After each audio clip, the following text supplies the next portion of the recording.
Hola, bienvenido a otro video del canal de Urri. Yo soy Urri y junto contigo estoy estudiando esta serie Así es Dios. Si no has visto el primer video, te recomiendo que lo veas para que así puedas entender mejor de qué va este segundo video. La problemática que tienen muchos cristianos es de que creen en un Dios que no existe. Le atribuyen características a Dios que Él no tiene, sobre todo características malas. La Biblia habla de un Dios que es 100% bueno. Pero muchos cristianos creen en un Dios como el Yin Yang, que lo malo debe tener un poco de bueno y lo bueno un poco de malo. Pero Dios no es así. Dios es 100% bueno. Y muchos cristianos creen así. No es de extrañar porque en el estudio de la Biblia muchas veces hay historias donde pareciera ser de que Dios hace cosas malas, sobre todo cuando leemos el Antiguo Testamento. En el Antiguo Testamento pareciera que hay un Dios totalmente diferente al Nuevo. Pero si sabemos que Dios no es el problema, porque si Dios fuera el problema, entonces no necesitamos creer. Si Dios, Él dice que no cambia y ha cambiado, nuestra fe no tiene sentido. Pero, ¿y qué pasaría si no es Dios el problema, sino que el problema radica en otro punto? Es lo que quiero tratar contigo en este tema hoy. Por eso el tema se llama el problema de Moisés, el problema entre comillas. Para empezar, quiero decirte que dentro del cristianismo hay tres grupos de cristianos en la forma de cómo ellos leen e interpretan la Biblia. El primer grupo, cuando se encuentra historias donde, sobre todo en el Antiguo Testamento, donde Dios es cruel, donde Dios es rencoroso, es enojado, etcétera, etcétera, o asesina, tienden a ignorar todo eso. Dicen, no necesito eso porque todo mundo ya vino Jesús y Jesús es diferente a este Dios, como que fueran dos dioses diferentes y no necesito eso. Libros que también parecieran difíciles de entender, como Daniel y Apocalipsis, los ignoran y se quedan solo con partes selectivas de la Biblia. El segundo grupo, cuando encuentra estas historias donde Dios es cruel, tienden a idealizar eso, por ejemplo, y dicen, no, es que Dios tenía que matar, Dios tenía que enojarse, etcétera, etcétera, y tratan de defender a Dios en ese punto. Estos, como dije anteriormente, idealizan las cosas malas. Y el tercer grupo es el grupo que ve aparentemente contradicciones en la Biblia, pero saben de que Dios es bueno y que Dios es el mismo. Entonces dicen, no, estas contradicciones no es Dios el problema, sino el problema radica en otro punto y tratan de investigar cuál es ese problema. Y yo me considero que pertenezco a ese tercer grupo y te invito a que tú seas parte de ese tercer grupo también, para que juntos hoy veamos en qué radican algunos malentendidos en la Biblia, sobre todo en el Antiguo Testamento. Para entender el Antiguo Testamento hay muchos principios que debemos de tener en cuenta y hoy te quiero enseñar uno de ellos.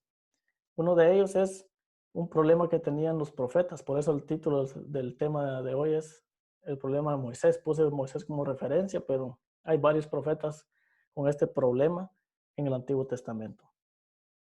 Empecemos haciéndonos una pregunta. Y la pregunta es, ¿dónde estaba Satanás en el Antiguo Testamento?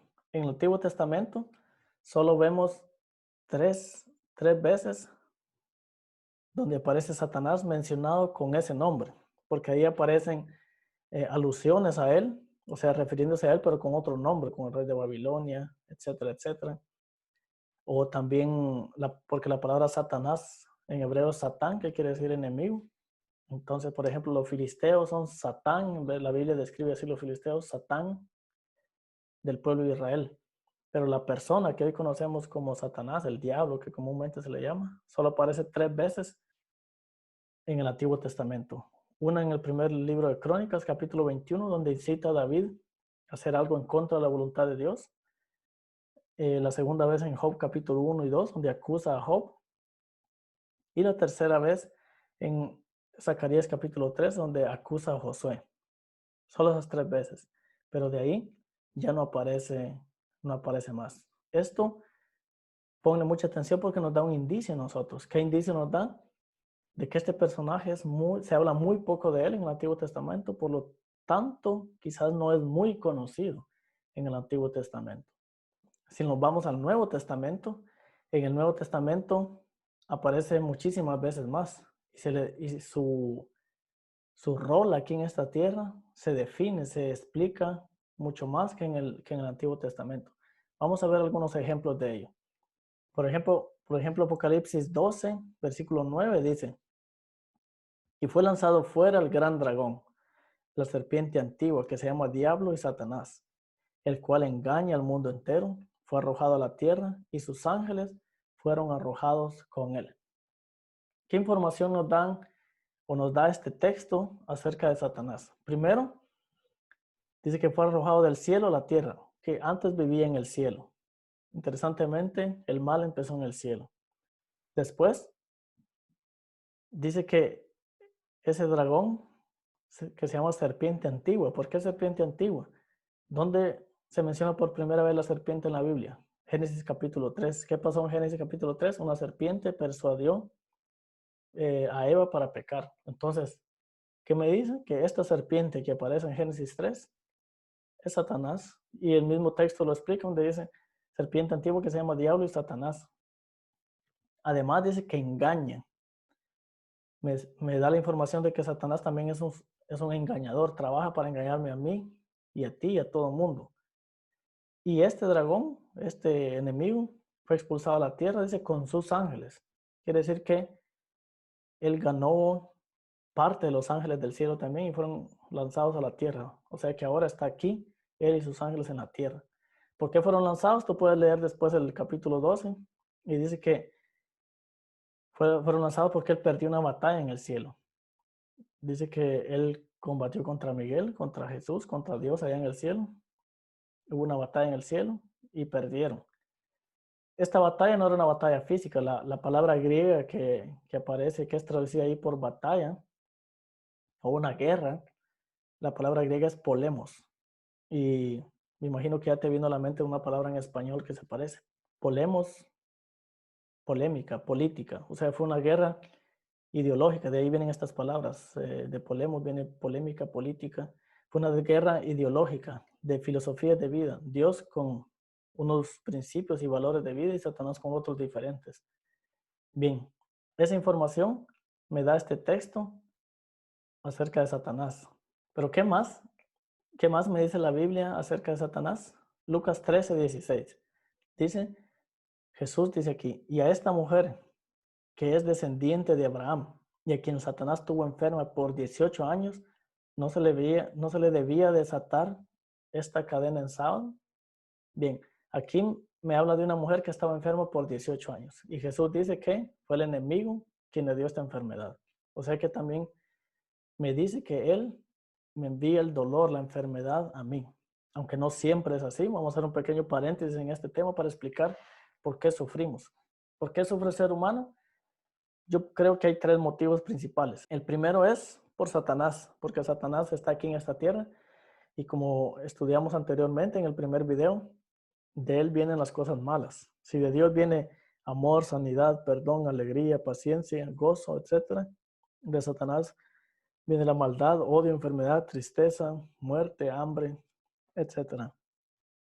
Bien, entonces, ese es el primer punto por qué sufrimos, por Satanás. Y la segunda, que yo creo que es por cosas de la vida. Por ejemplo, hay personas que van caminando por ahí y de repente un carro se sale del carril y los atropella. Son cosas del destino.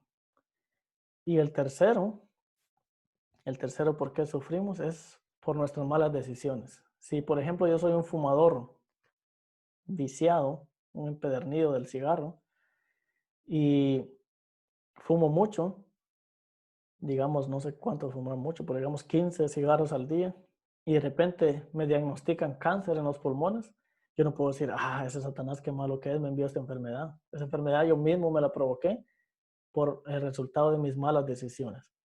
Bien, entonces por eso sufre el ser humano, pero un punto de ellos es porque Satanás me envía el sufrimiento, la enfermedad. Continuamos viendo qué más nos dice la Biblia acerca de Satanás y su rol en esta tierra. Lucas 22:31. Simón, Simón, Satanás ha pedido para zarandear a cada uno de ustedes como si fueran trigo. Interesante. ¿Qué me explica este texto? ¿Qué información me da? De que Satanás trae las crisis a la vida de las personas. No es Dios, como muchos dicen. Oh, ahora, en este momento que grabamos este video, es tiempo del coronavirus. Y muchos están diciendo que Dios envió esta plaga, Dios envió esta crisis. No, Dios no envía crisis. Satanás envía las crisis. Lo que hace Dios es que en medio de las crisis te ayuda a salir adelante, a que seas bendición para muchos. Si no, mira el ejemplo de José. José fue enviado a Egipto a sufrir, estar en la cárcel es una crisis, no es bonito. Pero ¿fue Dios el que envió a José ahí? No, él permitió eso. Fueron sus hermanos guiados por Satanás que lo vendieron y él fue a parar a Egipto. Pero José en Egipto siempre creyó de que Dios estaba con él, de que Dios era bueno y que Dios no le había enviado eso. Se aferró a la mano de Dios y de esa crisis Dios bendijo a José, convirtió esa crisis en una bendición y José no solo fue, esa crisis no solo fue bendición para él, sino para Egipto mismo, para salvar a Egipto en tiempo de hambruna y para salvar a su misma familia y a otros pueblos vecinos que estaban alrededor de Egipto, porque él les proveyó alimento. El caso de Daniel. Daniel fue a parar esclavo a Babilonia, no porque Dios lo haya enviado ahí. El pueblo de Judá decidió irse alejando de Dios y no querer nada que ver con Dios.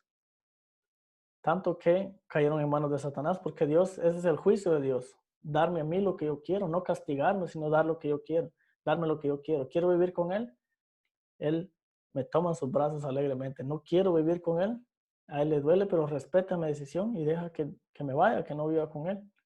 Pero cuando no estoy con Él, automáticamente estoy con el enemigo.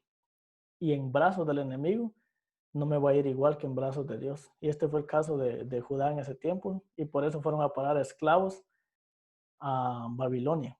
Pero en Babilonia, Daniel creyó de que Dios era bueno, de que él no le había enviado esa crisis. Y de esa crisis pasó a ser una bendición para él y para muchas personas, incluso para el mismo rey Nabucodonosor, que según dice la Biblia, al final reconoció a Dios como el verdadero Dios.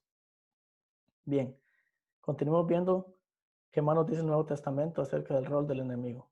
Hechos 5:3.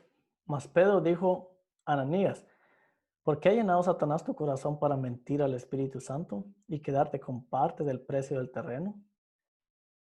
Bien, aquí la Biblia me dice de que Satanás me lleva a hacer cosas, a mentir, cosas malas, cosas que a Dios no le gustan. Es Satanás el que me impulsa a hacer cosas malas.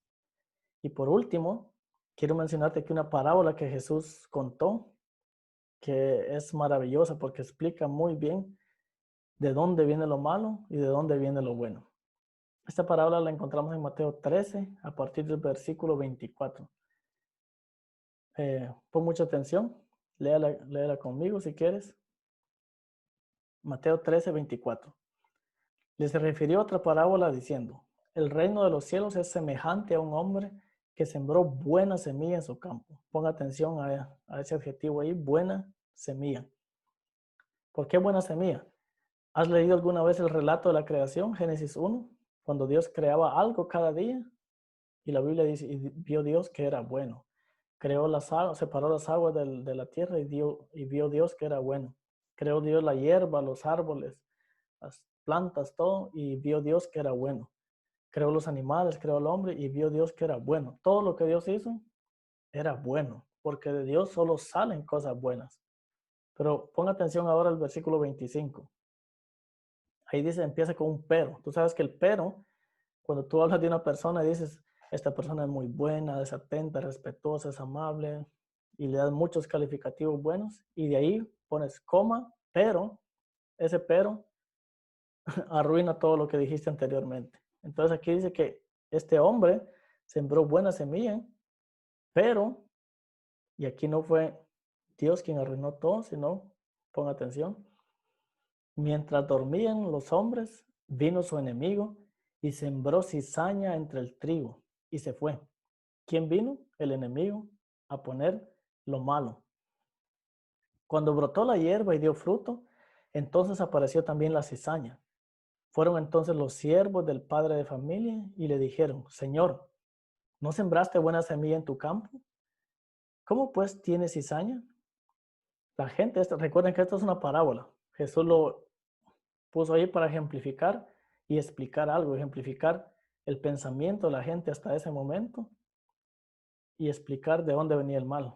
Dice: ¿no sembraste buena semilla en tu campo? La gente sabía que de Dios venían cosas buenas, pero en veces pasaban cosas malas. ¿De dónde viene lo malo? Y Jesús les dijo, versículo 28, un enemigo ha hecho esto. Y los siervos le dijeron: ¿quieres pues que vayamos y la arranquemos? Él les dijo: no, no sea que al arrancar la cizaña arranquéis también con ella el trigo.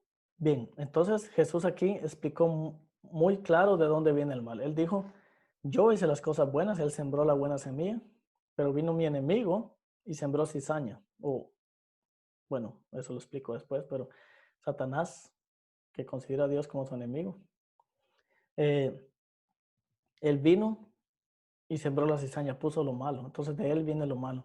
Que este principio se te quede muy claro porque va a servir mucho para entender el siguiente video y entender muchas cosas en el Antiguo Testamento.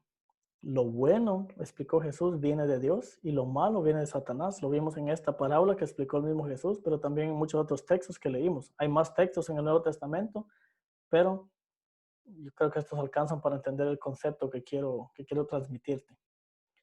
Bien, entonces hasta aquí llegamos con este video. Espero que hayas aprendido algo nuevo. Si hay otros textos en el Nuevo Testamento que describen el rol de Satanás, puedes escribirlo en los comentarios. Si te pareció que es constructivo para la vida espiritual este video, puedes compartirlo y así podamos ir creciendo en este estudio de descubrir que Dios es bueno. ¿Por qué es tan importante esto? Porque, como dije al principio, esto afecta en nuestras relaciones. Y yo después quiero hacer una serie de videos donde voy a hablar de la crianza, cómo nosotros como padres debemos educar a los hijos, que es algo muy importante para hoy en día. Y el entendimiento que tenemos de Dios va a ser primordial para, para nosotros como educadores.